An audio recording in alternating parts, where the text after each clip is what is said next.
Hello friends, welcome to my channel and thanks for watching this video. So we are going to discuss about Rocky Mountain Chocolate Factory Inc. and the ticker symbol is Rmcf.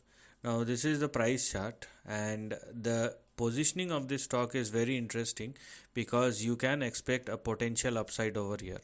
But there are certain conditions which this particular stock must follow if you are indeed looking for an upside. Okay, and the first condition is, or the couple of conditions which we are going to look at right now, are sustainability at or above all these levels.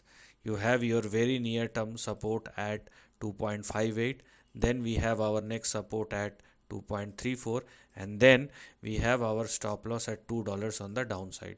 So make sure that this particular stock is not falling below both these levels, or actually all of these levels, and if it falls below $2, then downside will resume once again. So that's number one. Number two, if the stock continue to trade and sustain both above 2.35 and most importantly above 2.58 or 2.6, then the two immediate targets which are currently active are 6 and 6.9.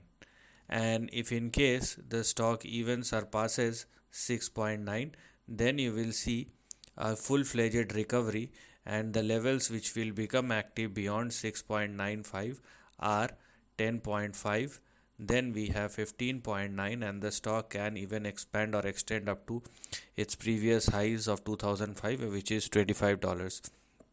But looking at the kind of price behavior we have for this particular stock, I mean, if you're looking at the overall price pattern, it will definitely take couple of years for that. So if you have that time and patience, then you can go for it. And obviously you have to focus extremely on very sharply on the levels, because for the time being what is currently active is only this part. So you have to focus only uh, within this highlighted section or the active range.